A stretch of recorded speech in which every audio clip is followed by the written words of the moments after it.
다 같이 우리 한 목소리로 합독하도록 하겠습니다. 예수께서 또 말씀하여 이르시되 나는 세상의 빛이니 나를 따르는 자는 어둠에 다니지 아니하고 생명의 빛을 얻으리라. 바리새인들이 이르되 내가 너를 위하여 증언하니 내 증언은 참되지 아니하도다. 예수께서 대답하여 이르시되 내가 나를 위하여 증언하여도 내 증언이 참되니 나는 내가 어디서 오며 어디로 가는 것을 알거니와 너희는 내가 어디서 오며 어디로 가는 것을 알지 못하느니라. 너희는 육체를 따라 판단하나 나는 아무도 판단하지 아니하노라. 만일 내가 판단하여도 내 판단이 참되니 이는 내가 혼자 있는 것이 아니요 나를 보내시니가 나와 함께 계심이라. 너희 율법에도 두 사람의 증언이 참되다 기록되었으니 내가 나를 위하여 증언하는 자가 되고 나를 보내신 아버지도 나를 위하여 증언하시느니라. 이에 그들이 묻되 내 아버지가 어디 있느냐?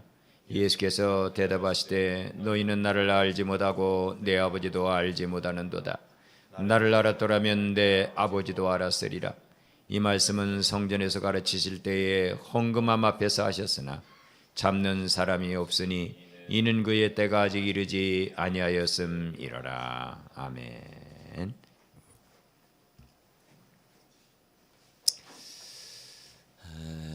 제가 AI에게 그런 질문을 한번 해봤어요. 햇빛이 지구에서 사라진다면 일어날 일 10가지를 한번 가르쳐줘라. 그랬더니 AI가 30초도 안 돼서 제게 답을 줬습니다. 햇빛은 지구 생명체의 근원이며 지구 시스템을 유지하는 필수적인 요소입니다. 만약 햇빛이 지구를 비추지 않는다면 우리가 알고 있는 지구는 극적인 변화를 겪게 될 것입니다. 하면서 10가지로 얘기했는데, 첫째는 급격한 온도 하강. 햇빛이 사라지면 지구의 온도는 급격하게 떨어져 극심한 추위가 찾아옵니다. 식물은 광합성을 할 수 없게 되고 결국 모든 생명체의 먹이 사슬이 붕괴될 것입니다. 두 번째는 바다 얼음의 확장. 해수 온도가 급격히 낮아지면 대부분의 바다가 얼어붙게 됩니다. 이는 해류 순환을 멈추게 하고 지구 전체의 기후 시스템을 혼란에 빠뜨릴 겁니다. 세 번째는 대기 순환의 변화. 햇빛에 의해 발생하는 대기 순환이 멈추면서 강수량이 줄어들고 특정 지역은 극심한 가뭄을 겪게 될 겁니다. 넷째는 식물의 멸종. 식물은 햇빛을 이용하여 광합성을 통해 에너지를 생산합니다. 햇빛이 없다면 식물은 생존할 수 없게 되고 지구는 초록색을 잃어버리게 될 것입니다. 다섯 번째, 동물의 멸종.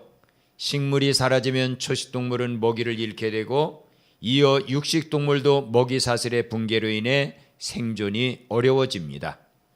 여섯 번째, 미생물 생태계의 변화. 햇빛은 미생물 생태계에도 큰 영향을 미칩니다. 햇빛이 사라지면 미생물의 활동이 감소하고 토양의 비옥도가 떨어지게 됩니다. 7번, 인류 문명의 붕괴. 식량 생산이 중단되고 에너지 공급이 불안정해지면서 인류 문명은 붕괴될 것입니다. 여덟 번째, 지질학적 변화. 햇빛은 지구의 기후 시스템뿐 아니라 지질학적 활동에도 영향을 미칩니다. 햇빛이 없다면 지진, 화산 활동 등의 지질학적 현상도 큰 변화가 올 것입니다. 아홉 번째, 밤하늘의 변화. 햇빛이 사라지면 별과 행성이 더욱 뚜렷하게 보일 것이지만 낮과 밤의 구분이 사라짐으로 혼돈을 겪게 될 것입니다. 열 번째, 지구 자기장의 변화. 햇빛은 지구 자기장에도 영향을 미치기 때문에 햇빛이 사라지면 지구 자기장이 약해지거나 변화할 수밖에 없습니다. 햇빛이 사라지면 지구도 사라집니다. 이게 AI가 저에게 준 10가지의 답변이에요. 한번 우리 감사 한번 해볼까요? 하나님, 햇볕을 주셔서 너무너무 감사합니다. 햇빛. 에덴 동산에서 아담과 이브가 잃어버린 것은 생명과라는 과일이 아닙니다. 그들의 영혼을 비추는 영혼의 햇빛, 하나님의 빛을 잃어버린 거예요. 그러고 나니까 이 지구상에 살아가는 사람들의 마음은 깜깜한 어둠이 됐고 영혼의 빛을 잃어버린 채 극한 어두움에서 갈 길을 잃고 방황하는 삶을 살게 된 겁니다. 왜 가인이 아벨을 살인했죠? 가인의 마음속에 비춰주는 하나님의 빛을 잃어버렸기 때문입니다. 여러분, 왜 도둑질이 일어나고 강간이 일어나고 살인이 일어나고 사기가 일어나고 왜 사람이 병에 의해 그 아픔을 겪게 되고 하는 모든 일들이 일어납니까? 그게 바로 사람이 빛을 상실했기 때문이에요. 캄캄한 어둠 속에서 길을 잃고 방황하는 우리의 가련한 영혼을 위해 하나님께서 영혼의 빛으로 이 땅에 보내주신 분이 바로 예수 그리스도입니다. 오늘 말씀은 바로 어둠 속에 길을 잃고 방황하는 우리를 위해 이 땅에 빛으로 오신 예수님이 직접 하신 말씀입니다. 다 같이 우리 따라서 고백합니다. 예수께서 또 말씀하여 이르시되 나는 세상의 빛이니 나를 따르는 자는 어둠에 다니지 아니하고 생명의 빛을 얻으리라. 짧은 말씀 같지만 의미는 대단히 심오한 말씀입니다. 이 말씀을 이해하기 위해서 우리는 다음과 같은 몇 가지의 의미를 확실히 알아야 돼요. 첫째는 예수님께서 빛을 비추러 오신 대상이 어디냐라고 하는 겁니까? 그것은 바로 세상이라고 그랬어요. 나는 세상의 빛이다. 여러분, 지옥에는 빛을 비출 필요가 없어요. 지옥은 빛을 필요로 하지 않습니다. 그리고 천국에도 빛을 따로 비출 필요가 없어요. 천국은 하나님의 빛으로 전체가 다 충만하게 꽉 차 있는 곳입니다. 빛이 필요한 곳은 바로 이 땅에서 삶을 살아가고 있는 사람들의 마음속에 하나님의 빛이 필요하다는 사실입니다. 왜 그러면 우리에게 빛이 필요하죠? 그것은 바로 로마서 6장 17절부터 18절에 보면 하나님께 감사하리로다. 너희가 본래는 죄의 종이더니 너희에게 전하여 준 바 교훈의 본을 마음으로 순종하여 죄로부터 해방되어 의에게 종이 되었느니라. 왜 우리에게 빛이 필요하냐면 죄가 바로 우리의 마음속에 어둠을 계속해서 불어넣고 있기 때문이라고 하는 겁니다. 만일 빛이 우리의 마음속을 비추지 않으면 우리는 우리가 누군지도 모르고 살아갑니다. 어떤 일을 해야 될지도 모릅니다. 우리의 마지막 결국이 어떻게 돼야 되는지도 알지 못합니다. 그리고 그냥 막 살게 되는 거예요. 또 예수님이 세상이라고 하신 세상에 빛이 필요한 세상은 어떤 세상이냐? 요한일서 2장 15절부터 16절에 보면 여러분, 이 세상이나 세상에 있는 것들을 사랑하지 마십시오. 누구든지 세상을 사랑하면 아버지 하나님의 사랑이 그 안에 뚫고 들어올 수 없습니다. 왜냐하면 이 세상에 있는 모든 것들은 육신의 정욕과 안목의 정욕과 이생의 자랑으로 되어 있기 때문입니다. 그러나 육신의 정욕이나 안목의 정욕이나 이생의 자랑은 하나님 아버지로부터 온 것이 아닙니다. 이 세상의 신으로부터 온 것입니다. 그냥 먹으러 사는 것, 눈으로 보는 것마다 내가 가지려고 하는 거예요.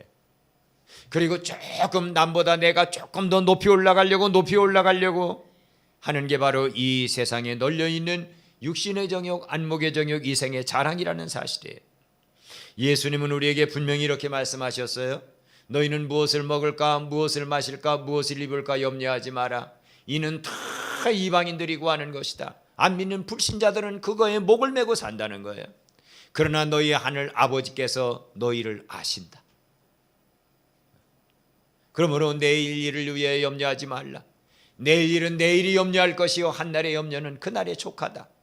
아멘. 아멘. 우리는 이 말씀을 아멘으로 받아들이지만 그러나 우리의 실상은 그렇지 않습니다.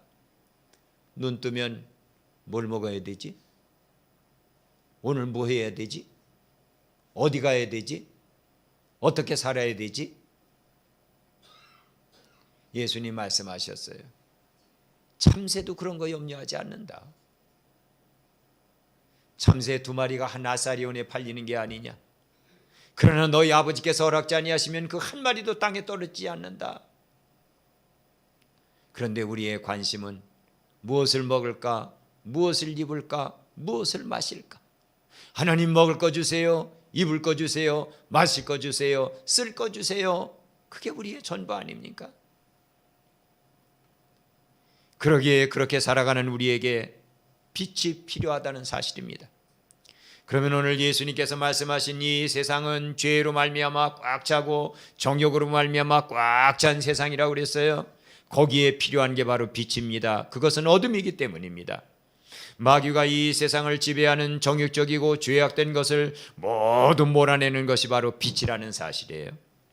이 빛은 교만을 몰아내는 능력입니다. 빛은 태만을 몰아내는 능력입니다. 빛은 음란을 몰아내는 능력이고요. 빛은 고집과 독선과 아집을 몰아내는 능력입니다. 빛은 시기와 질투를 몰아내는 능력이고요.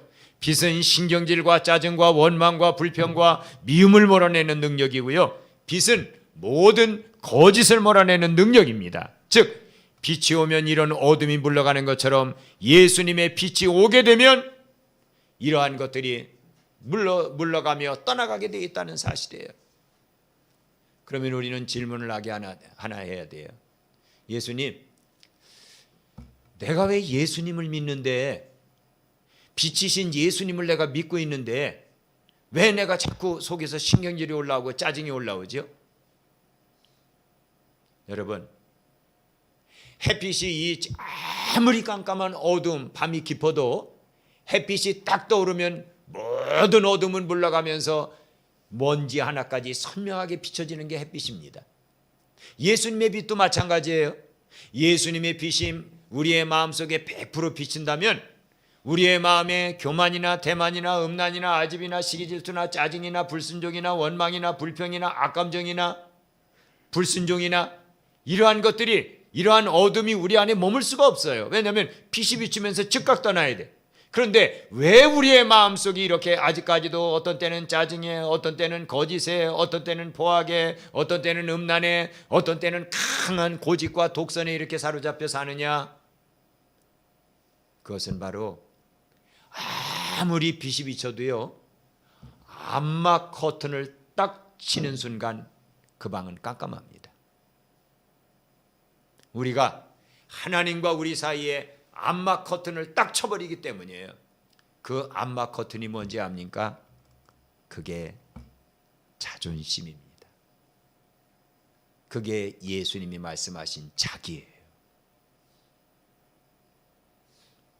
부부간에도 충돌이 일어나잖아요. 왜 그래요? 큰 것 갖고 충돌이 일어나지 않아요. 여보, 욕실에 들어가서 양치하고 나면 칫솔 좀 아무데나 놓지 마. 그거 내가 통 달아놨잖아. 거기에다 놔. 그러더니 남편이 이빨 닦고 나온 다음에 딱 들어가 보니까 또 딴 데다 놨네. 그러면 어떻게 합니까? 내가 놓지 말라고 그랬잖아, 여기다, 여보. 아이고, 아니요, 말이 안 통해, 말이 안 통해.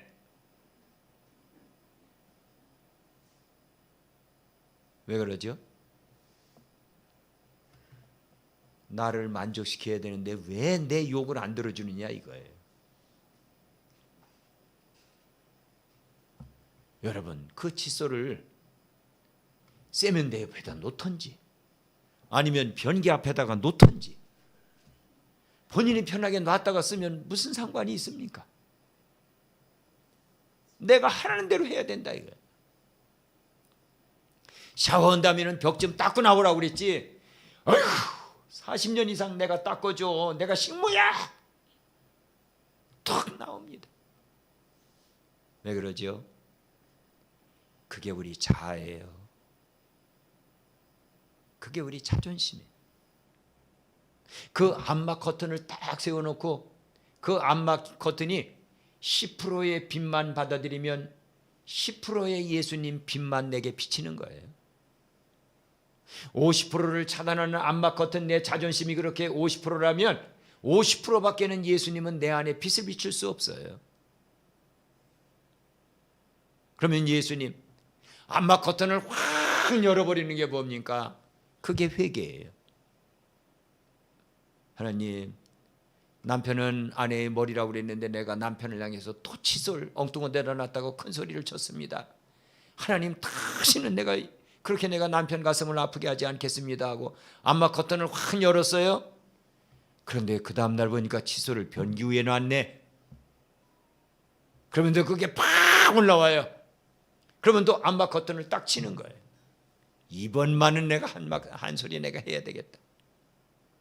여러분, 그래서 우리에게 빛이 못 비치는 거예요.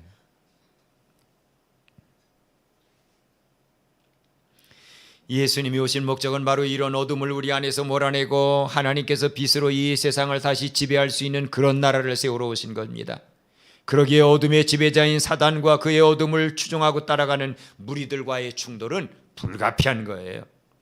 요한복음 15장 19절에 보면 너희가 세상에 속하였으면 세상이 자기의 것을 사랑할 터이나 너희는 세상에 속한 자가 아니요 도리요 다 같이 고백합니다. 내가 너희를 세상에서 택하였기 때문에 세상이 너희를 미워하느니라. 여러분, 얼마 전에도 우리가 영상을 봤잖아요. 미국은 법으로 통과됐어요. 동성애법이 통과됐고요, 차별금지법이 통과됐어요. 그러고 나는데 동성애에 대해서 반대하는 설교를 하니까 거기 미국에 있는 유니온 메소디스트라고 하는 연합감리교회 총회장이 반대하는 목사 교회에 지금 11시 예배입니다. 예배드리는 그 자리에 딱 나와서 내가 잠깐 할 얘기가 있다고 얘기하면서 오늘로 여러분의 담임 목사는 파면입니다 하고 내쫓잖아요. 이런 충돌은 불가피하게 일어난다는 거예요. 셋째는 예수님이 오늘 말씀하셨어요. 나는 세상의 빛이다.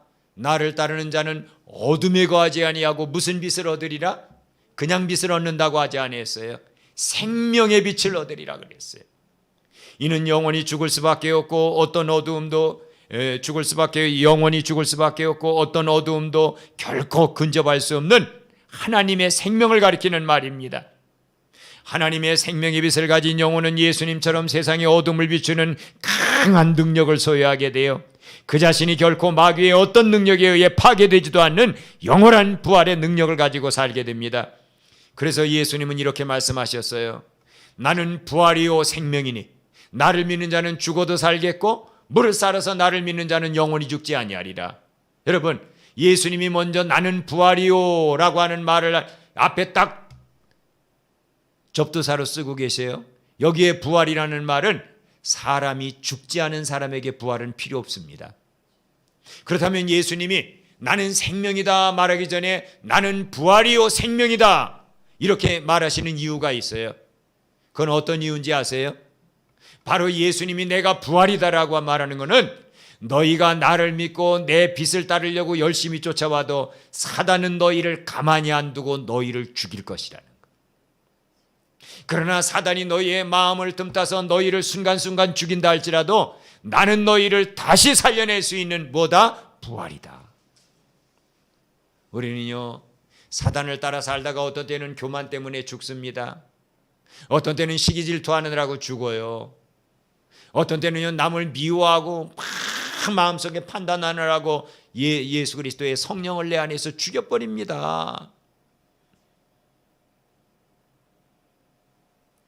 저 사람이 내 뜻대로 안 해준다는 것 때문에 막 속상해서 어휴, 내 말은 하나도 안 들어주면서 밥은 제때 되면 어떻게 저렇게 퍼먹을까 하고는 판단하잖아요.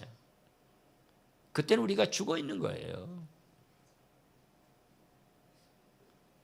그때마다 예수님은 우리를 버리지 않고 살려내시는 부활이라는 사실입니다. 왜냐하면 그냥 두면 우리가 죽으니까요. 사소한 사람의 말 몇 마디라든지 아니면 어떤 사람이 나를 흘겨봤다든지 그러면 우리가 어떻게 됩니까? 아우, 내가 교회까지 가갖고 내가 그렇게 판단받아야 돼? 교회가 뭐 대한민국에 한두 개야 7만 개나 되는데 어우, 진짜 자존심 상해서는 못 나가겠네. 그때가 바로 우리가 죽어있는 때예요. 그때 우리를 살려내는 게 뭔지 압니까? 바로 부활이신 예수님의 생명입니다. 그래서 예수님 말씀하시는 거예요. 죽어도 살겠고, 너희가 나를 따른다고 해서 영원히 죽지 않을 수는 없다. 사단은 너희를 순간순간 죽일 거다. 그러나 나는 부활이고 죽어있는 너를 다시 살리는 생명이다. 아멘. 아멘. 이런 하나님의 생명을 얻기 위한 절대적인 조건을 예수님은 말씀하고 있어요. 나는 세상의 빛이다. 나를 따르는 자는 어둠에 거하지 아니하고 생명의 빛을 얻을 것이다. 여기에 아주 중요한 말 한마디가 들어가는데요. 나를 따르는 자는 이라고 하는 말입니다.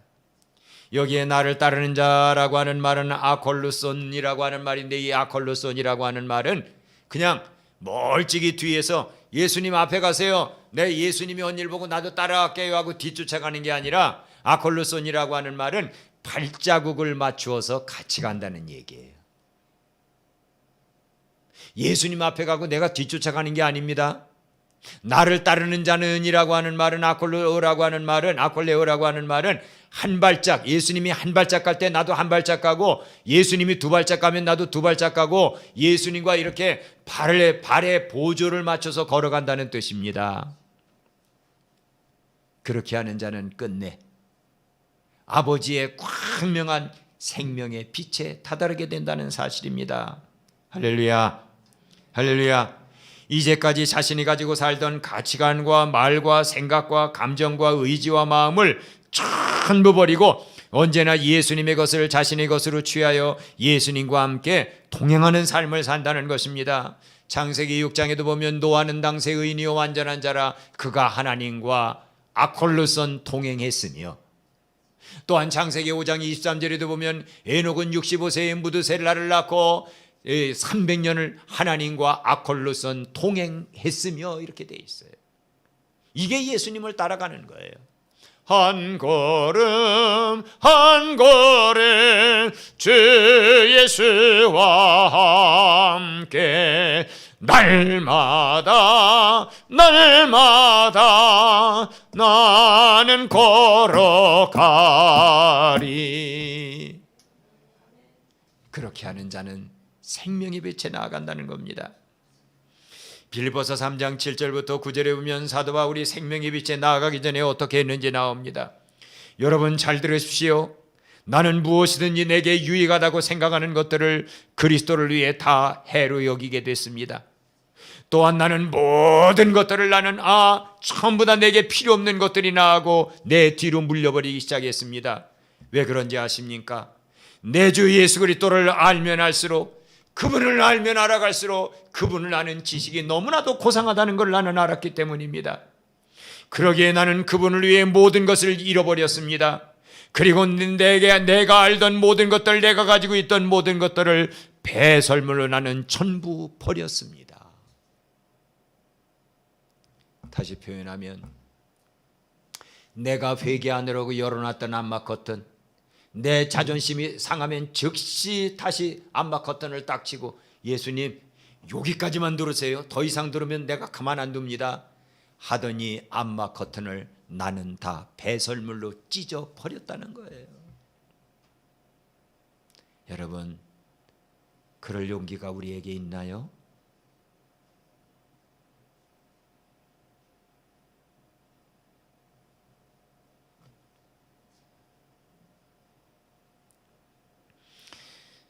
그렇게 예수님을 위해 모든 것을 배설물로 여긴 사도 바울이 우리에게 해주는 권면입니다.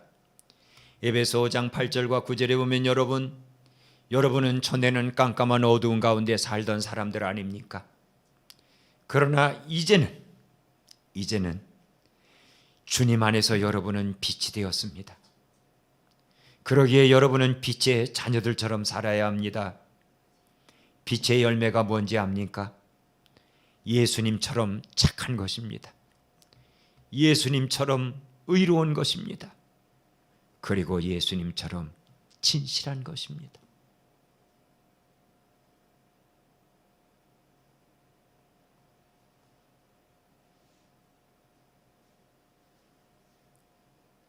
사랑하는 여러분, 이게 예수님이 말씀하신 나는 세상의 빛이니 나를 따르는 자는 어둠에 거하지 아니하고 생명의 빛을 얻으리라.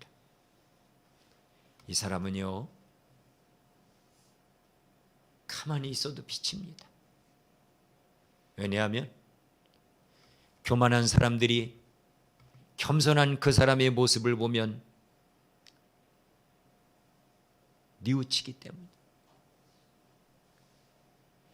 아주 포악스럽고 싸나운 사람들이 아무리 신경질을 내고 막 따지고 욕을 해도 온유한 그 모습을 보면 그게 그 사람에게 찔림이 되고 회개를 유발시키기 때문입니다. 처음에는 여러분은 어둠이었습니다. 그러나 이제는 빛입니다. 우리가 빛의 자녀들처럼 삽시다.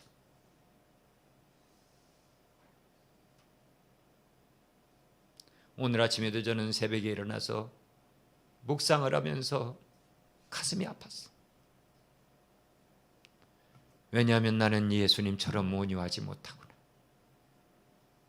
예수님처럼 겸손하지 못하구나. 언제나 예수님처럼 온유할 수 있을까? 언제나 예수님처럼 겸손할 수 있을까? 하나님, 제게 예수님의 온유를 가르쳐 주십시오. 제게 예수님의 겸손한 마음을 주십시오.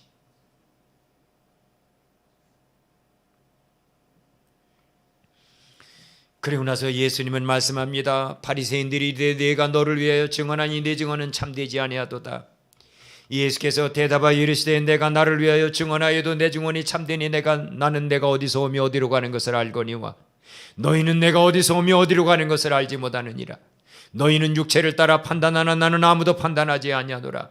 만일 내가 판단하여도 내 판단이 참되니 이는 내가 혼자 있는 것이 아니요 나를 보내시니가 나와 함께 계심이라. 너희 율법에도 두 사람의 증언이 참되다 기록되었으니 내가 나를 위하여 증언하는 자가 되고 나를 보내신 아버지도 나를 위하여 증언하시느니라. 어두운 가운데 있기를 고집하는 영혼들에게 예수님은 여전히 아무것도 아닌 존재일 수밖에 없습니다. 자신을 하나님의 아들로 주장하는 예수님의 모습이 그들에게는 판단의 대상과 정죄의 대상이 될 뿐입니다. 그러나 이러한 그들의 무지에 대해 예수님은 세 가지로 자신을 증언합니다. 첫째로 예수님은 자신이 누구에게서 무엇 때문에 왔는지를 분명히 알고 계시다고 말합니다.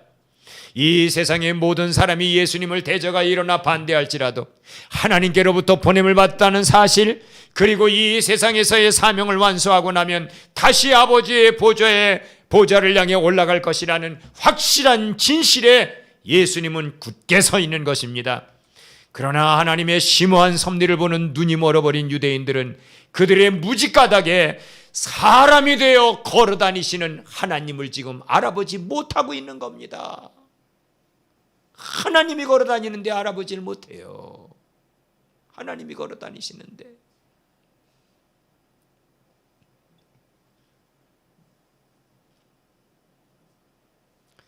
그 하나님을 어떻게 사람들이 했습니까?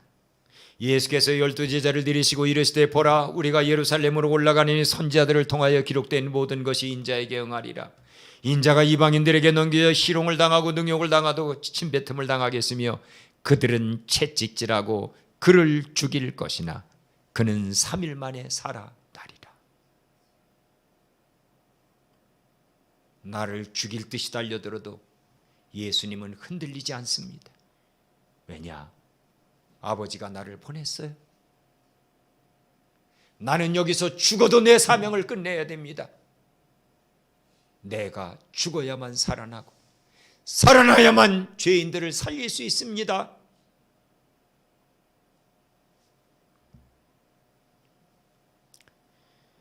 자신이 어디에서 왔으며 어디로 가는 것을 확실하게 알고 있다는 이 확신이야말로 구약과 신약의 모든 사명자들이 흔들리지 않는 정체성입니다. 오늘도 하나님의 일을 맡은 청지기에게 가장 절실하게 요구되는 것이 이 확신입니다. 하나님이 나를 이 교회의 목사로, 장로로, 권사로, 안수집사로, 사명자로, 선생으로, 봉사부장으로, 아니면 예배위원장으로, 아니면 성가대원으로 하나님이 나를 여기에 있게 하셨다. 이 확신이 흔들려서는 안 됩니다. 올 봄에 제게 그런 일이 있었습니다. 총회장님을 만나게 됐어요. 그분이 저에게 그런 건의를 했어요. 성 목사님, 목사님이 어떤 설교를 하셨는지 제가 잘 압니다. 한빛교회를 위해서 하실 만큼 충분히 일하시지 않으셨습니까? 이제는 조금 더 넓은 장소로 목사님 활동 범위를 옮겨보시면 어떻겠습니까?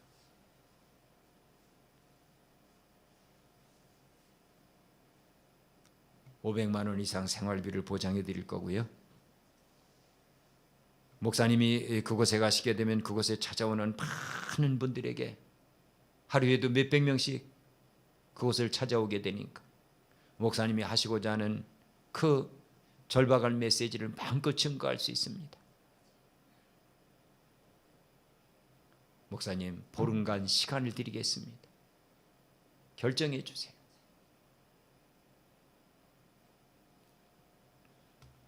그때 제가 그 총회장님에게 그런 말을 했어요. 총회장님, 대단히 죄송하지만 하나님은 저를 한빛교회 목사로 세우셨습니다. 제가 목숨 다하는 날까지 저는 성도들이 10명이든 20명이든 30명이든 40명이든 100명이든 저는 그 사명으로 제 목회를 마칠 겁니다. 보름까지 총회장님이 기다리실 필요도 없습니다.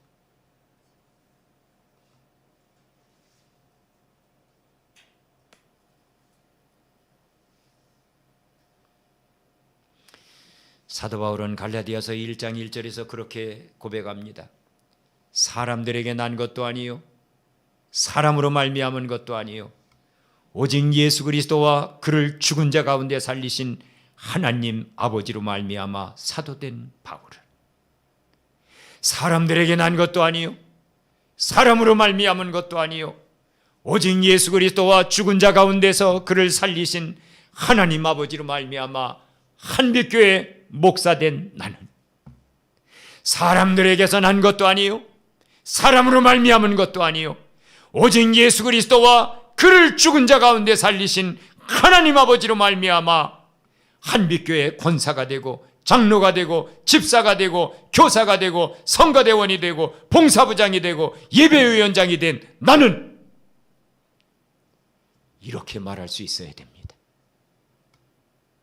이렇게 고백할 수 있어야 됩니다. 이게 사명자입니다. 그러기에 이사야가 톱에 쓸려 죽으면서도 선지자의 직분을 포기하지 않지 않았습니까? 예레미야가 돌멩이에 맞아 죽으면서도 그 자리를 회피하지 않지 않았습니까? 왜요? 하나님이 주신 사명이기. 둘째로 예수님은 말합니다. 육체를 따라 예수님을 판단하는 유대인들의 판단에 대하여 예수님은 전혀 흔들리지 않는다고 증언하십니다. 왜냐하면 하나님께서 생명의 일치를 통해 언제나 예수님과 함께 일하고 계시기 때문입니다. 그러기에 갈릴리의 천한 목수의 아들이라는 평판이나 바알세불이 들렸다는 너는 사단이라고 하는 악의에 찬 비방이나 예수님에게는 별로 문제될 것이 없었어요. 왜냐하면 하나님의 영이신 성령께서 언제나 예수님과 항상 함께하고 계셨기 때문입니다. 그러기에 예수님은 예수님의 허름한 외모, 목수의 아들, 과부의 아들로 사람들이 판단하는 그 판단에 예수님은 전혀 흔들리지 않으셨습니다. 오늘 우리가 앓고 있는 영혼의 많은 질병들은 성령님께서 우리 영에 확실하게 일하고 계시지 않기 때문에 일어나는 병든 현상들입니다. 고린도전서 2장 15절부터 16절에 보면 사도 바울은 흔들리는 고린도 교회의 아픈 문제 앞에서 그렇게 얘기합니다. 신령한 자는 모든 것을 판단합니다, 여러분. 그러나 그 사람은 아무에게도 판단받을 필요가 없습니다. 누가 주님의 마음을 알아서 감히 주님을 가르치겠습니까? 그런데 여러분 생각하십시오. 우리가 그리스도의 마음을 가진 사람들이기 때문입니다. 여러분이 나 바울에 대해서 잘하는 사람이다, 못하는 사람이다, 사도다, 아니다, 이런 것에 따라서 나는 흔들리지 않는다는 거예요. 왜냐하면 내 마음을 꽉 채우고 있는 것은 예수 그리스도이기 때문입니다 하는 고백입니다.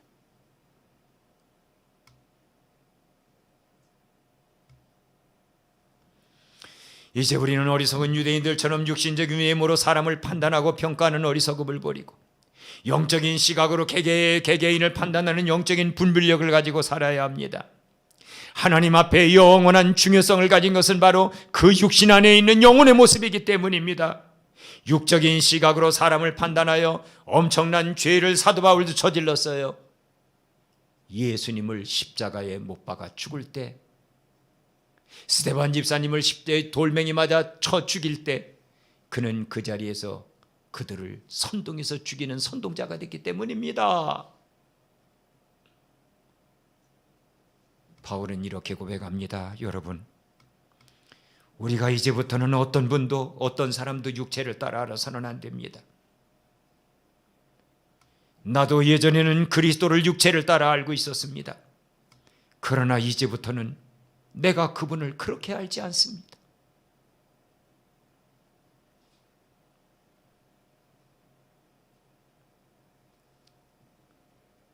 당신의 목사가 그따위야. 왜 그것밖에 못해? 목사잖아, 잘하라고. 여러분, 목회하다가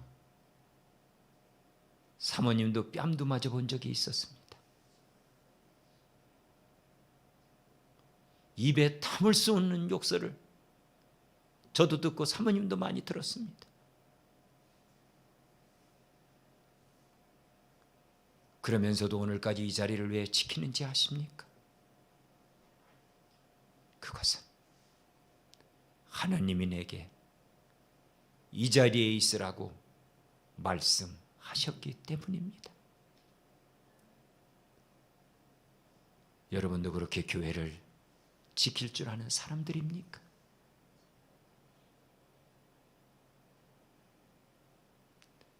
목사가 위대한 직분이고, 장로는 그 다음이고, 권사는 그 다음이고, 안수집사는 그 다음이고, 성가대원이나 교사는, 반주자들은 하찮은 직분입니까? 하나님이 그렇게 보십니까?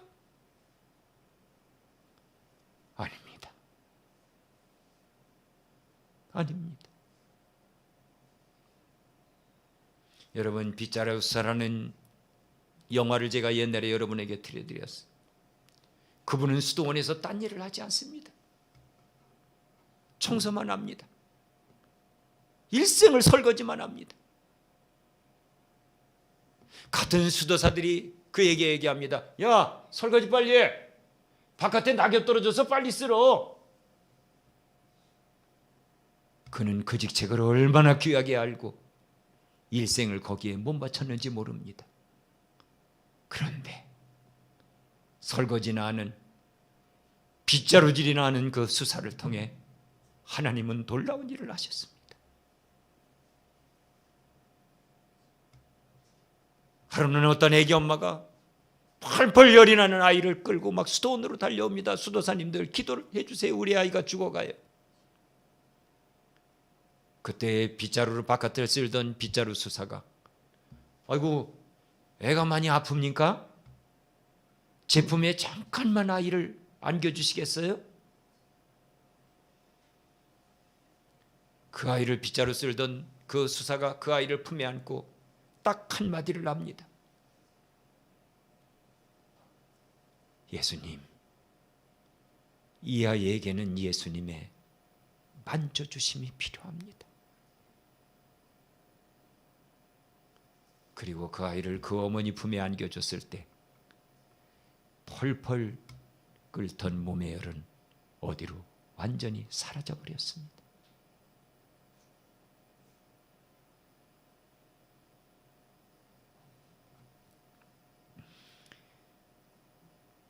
셋째로, 예수님은 자신이 하나님의 아들임에 대한 율법적인 완전한 증거를 가지고 있다고 증언합니다.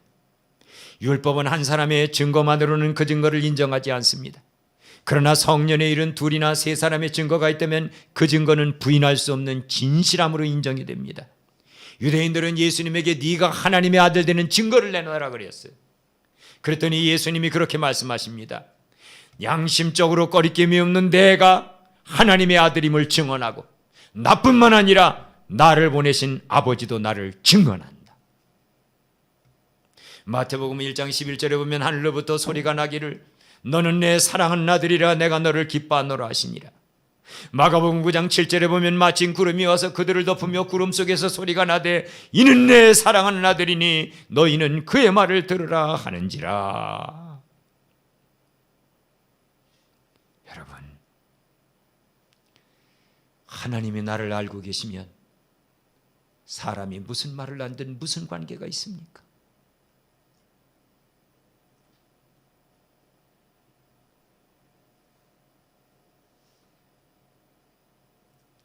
제가 그렇게 기도해 줬던 영혼이 전화를 통해서 막 욕을 합니다. 교회를 비방하고 사모님을 비방하고 저에게 대해서 욕을 하고.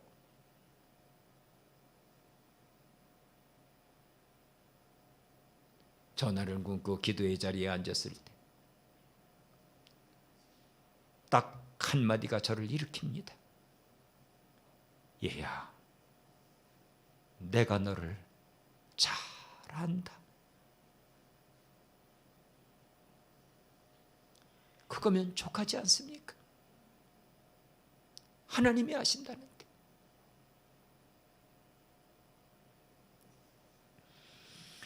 이에 그들이 묻되 내 아버지가 어디 있느냐? 예수께서 대답하시되 너희는 나를 알지 못하고 내 아버지도 알지 못하는도다. 나를 알았더라면 내 아버지도 알았으리라.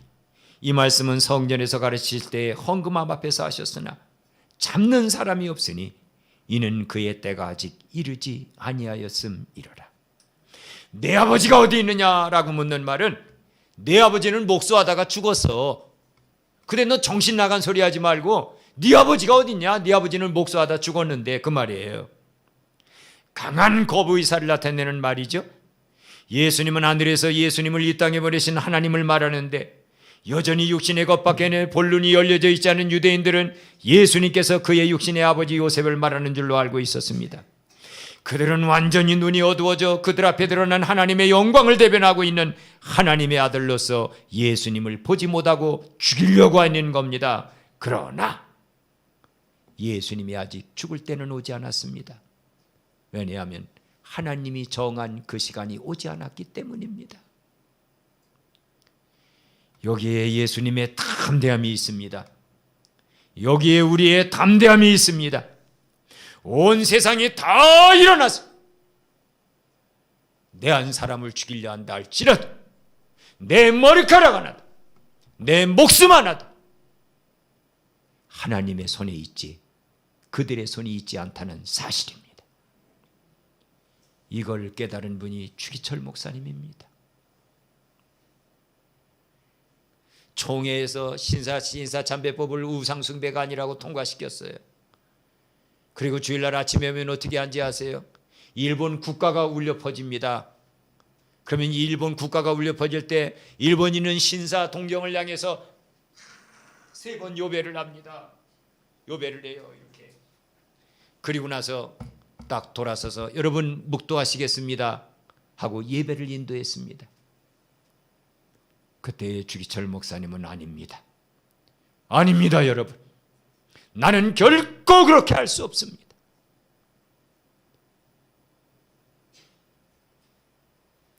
강단에서 설교하시고 그리고 교회가 폐쇄되고 감옥에 끌려가서 성한 데가 없이 얻어맞고 그리고는 그 모진 매에 순교하셨습니다. 사랑하는 여러분, 오늘 말씀은 우리에게 2가지를 이야기하고 있어요. 얘야, 내가 너에게 왜 온 줄 아니? 내 안에 있는 어둠을 몰아내고 빛을 만들려고 내가 왔어. 내 안에 성령님을 내가 주지 않았니? 그분과 동행해서 생명의 빛을 받은 자녀가 되라. 그리고 얘야, 나를 봤지? 사람들의 비방에 흔들리지 않는 나, 이 세상의 어떤 박해와 멸시도 꿋꿋하게 이겨가는 나를 보지 않았니? 너도 그렇게 사람으로 살지 말고 사명자로 살아라. 이게 바로 오늘 우리에게 하시는 예수님의 말씀입니다. 이제는 이 땅에 어두움의 생명의 빛을 주러 오신 우리 주 예수 그리스도의 은혜와 오늘도 나에게 빛을 주신 하나님을 향해 감사하는 영혼들에게 말할 수 없는 은총을 베푸시는 하나님의 사랑과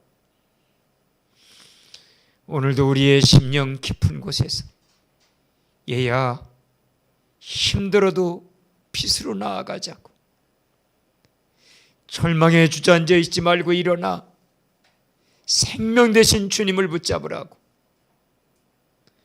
우리를 면류하시며 격려하시며 힘주시는 성령 하나님의 교통감화하심이 오늘 예배에 참여해 하나님께 마음을 숙인 우리 모두의, 그리고 한빛교회와 함께 마지막 때 진리의 나팔을 불어 세상을 깨워야 되는 귀한 영혼들의 이제로부터 영원토록 함께 계시기를 간절히 축원하옵나이다. 아멘.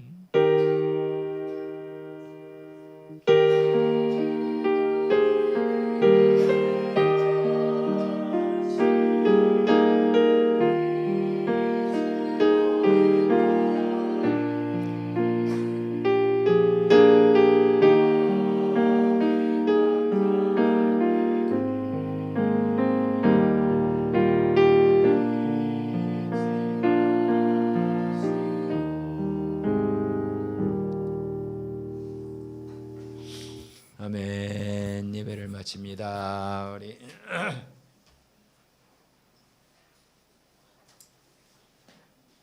장면 집사님.